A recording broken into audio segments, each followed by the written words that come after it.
पुणे धान्य वितरणात हप्ता वसुलीचा आरोप, प्रशांत खताळ व अमोल हाडेंवर संशयाचा सूर। पावसाळी अधिवेशनाच्या पहिल्याच दिवशी पुण्यातील अन्नधान्य वितरण विभागात मोठा गोंधळ उडाला आहे।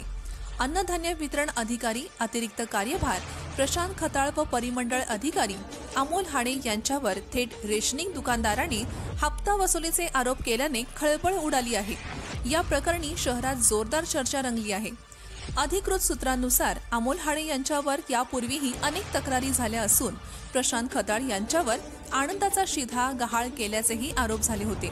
अशा अधिकाऱ्यांची पुण्यात नियुक्ती का होते असा सवाल उपस्थित होत आहे। गोरगरिबांसाठी असलेल्या धान्याचा काळा बाजार होत असताना मंत्री छगन भुजबळ आणि पालकमंत्री अजित पवार यांची जबाबदारी नक्की कुठे आहे असा सवाल जनतेतून केला जात आहे।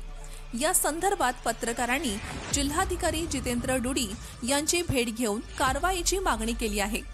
डुडी यांनी चौकशी अधिकाऱ्यांमार्फत सखोल तपास करून दोषींवर कडक कारवाईचे संकेत दिले आहेत। माझ्या दुकानात 40-45 वर्ष दुकान चालू, मी स्वतः चालवतो आणि माझ्याकडे एक कामगार पण आहे।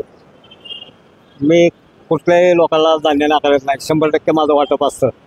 पण मला वरिष्ठ अधिकारी आमच्या खात्यात मला सारखे जमण्यासाठी की तुम्ही आम्हाला काहीतरी पैसे पुरवा, काहीतरी म्हणजे किती द्यायचे, तसे म्हणले दोघांना मिळून 5-5 असे 10,000 द्यावं लागतील माणसं आहे। मला कसं मिळणार आहे, त्यात शक्य आहे का?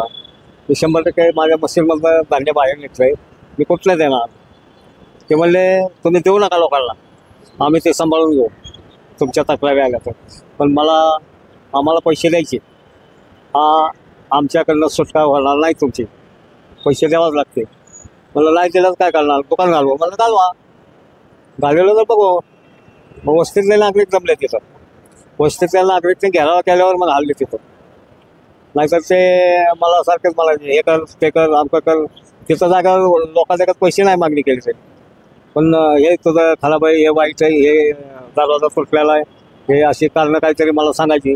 धान्य मोजमाप केलं बरोबर भरलं, धान्यात काय फरक आला नाही, मग पैसे देणार कुठून?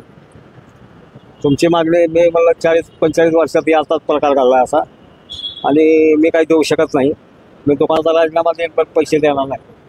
तुम्हाला पैसे मागून ते तुम्हाला मजबूर होते का? हां, जबरदस्ती करायची की आम्ही दुकान घालू, आम्ही मला घालून आले दुकान। हे संस्थेचं नाव आहे, संस्थेचं नावाने दुकान आहे आणि मी संस्थापक आहे, शारदा महिला मंडळ। महिला मंडळावर असताना तुम्ही कामावर आहे का? नाही, मी संस्थापक आहे, त्या संस्थेचा संस्थापक, रजिस्टर संस्था आहे। हां, हाडे आणि आपल्या पुरवठा अधिकारी शेर खताळ आणि हाडे, हां, हे दोघं जण। जे काय आला होता मागे, त्याबाबतीत काय झालं, त्याचं काय झालं नेमकं? त्याची पण काहीतरी मध्यंतरी बातम्या सुरू होत्या, त्याबद्दल हां, त्याने ते याचा बोल केला होता, शेता वाटप, दिवाळीचा शेता वाटपाचा बऱ्याच लोकांना शेतात दिला नाही, डायरेक्ट विकून टाकला ते।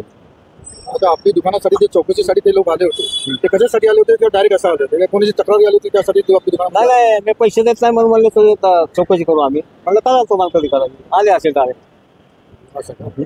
जिल्हाधिकाऱ्यांकडे काय तक्रार केली? जिल्हाधिकारी ते मला असा माझी हॅरेसमेंट होती, तर मला पण न्याय मिळावा।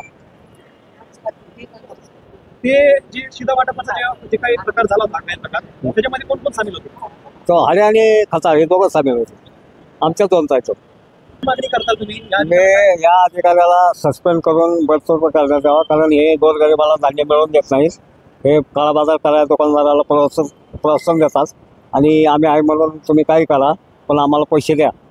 तर अशा अधिकाऱ्यांना घरी पाठवावं, यांना कुठल्याही सेवेत घेऊ नये, कारण एक गरीब जनतेला कुठलाही फायदा होऊन देणार नाही आणि धान्य मिळवून देणार नाही। हे धान्य फक्त गरिबासाठी, हे काय चांगल्या एज्युकेटेड लोकांसाठी नाही। गरीब जनता उपाशी राहिली तर ह्या अधिकाऱ्याला काय पनिशमेंट काय देणार? त्यांना घरी पाठवायचंच पनिशमेंट पाहिजे।